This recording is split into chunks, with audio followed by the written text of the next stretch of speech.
दोस्तों नमस्कार। भारत देश जब आज़ाद हुआ तो यहाँ पर जो भारत का संविधान बनाया गया है उस संविधान के अनुसार यह व्यवस्था बनाई गई कि सभी धर्मों को अपने अपने हिसाब से आज़ादी से जीने का अधिकार मिलेगा। इसीलिए हर धर्म के लिए अलग अलग पर्सनल लॉ के आधार पर कानून बने धर्म के हिसाब से।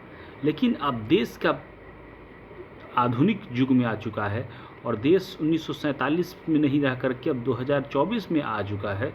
और उस वक्त भी जब देश में ये कानून बन करके तैयार, संविधान बन करके तैयार हो रहा था, तो उस वक्त डॉक्टर भीमराव अंबेडकर से लेकर के डॉक्टर राजेंद्र प्रसाद से लेकर के जितने भी विद्वान, पंडित जवाहरलाल नेहरू से लेकर जितने भी विद्वान लोग थे, वो सभी लोग ऐसी वैकल्पिक व्यवस्था कर दी कि जब ज़रूरत के हिसाब से आवश्यकता आएगी तब उस वक्त हमारे देश के जो भी प्रधानमंत्री या मुख्यमंत्री होंगे, अपने स्टेट के स्टेट ऑफ मिनिस्टर होंगे, वो यूनिफॉर्म सिविल कोड की व्यवस्था कर सकते हैं। देखिए, इस देश में बहुत लंबे समय तक सेकुलरिज्म के नाम पर ऐसी गंदी राजनीति की गई है जिसने हिंदू आस्था, हिंदू स्वाभिमान को ठेस पहुंचाया है। अगर कांग्रेस पार्टी को लगता है कि कांग्रेस पार्टी इस देश को इस्लामिक तुष्टीकरण के आधार पर बनाना के राह चलना चाहती है तो ये भारतीय जनता पार्टी के लिए अच्छा है।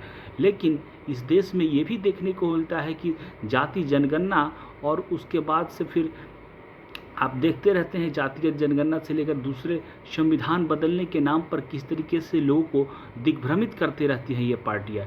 इन दिग्भ्रमित करने से भी बीजेपी को सचेत रहना पड़ेगा और जनता के बीच में जाकर के बताना पड़ेगा उसके कार्यकर्ताओं को कि ऐसे ऐसे लोग हैं जो दिग्भ्रमित कर रहे हैं आपको और इनसे बचना पड़ेगा।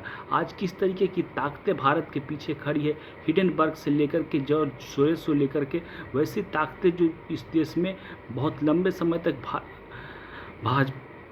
भाजपा के मजबूत नहीं देखना चाहती कि बीजेपी रहेगी तो देश मजबूत होगा, देश का मान प्रतिष्ठा मजबूत होगा। देखिए, राइट टू इक्वलिटी की जहाँ तक बात आती है तो राइट टू इक्वलिटी कहता है कि राइट टू इक्वलिटी संविधान का बहुत बड़ा एक आर्टिकल है, लेकिन उस आर्टिकल में ही यह व्यवस्था कर दी गई है। उसी के आधार पर आप देखेंगे कि आरक्षण की व्यवस्था की जाती है। ऐसे बहुत सारे व्यवस्था की कर दी गई है, लेकिन आर्टिकल 43 और आर्टिकल 44 में व्यवस्था है कि यूनिफॉर्म सिविल कोड इस देश में लागू हो।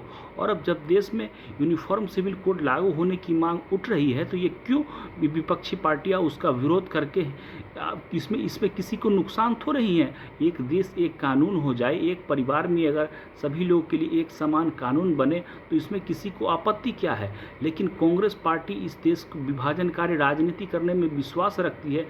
उस एजेंडे के तहत मुस्लिम तुष्टीकरण की राजनीति के लिए इतनी आगे बढ़ चुकी है कि उन लोगों की भावनाओं को वह भड़काती है और भड़काने के साथ साथ ये अपनी दुकान चलाने की कोशिश करती है।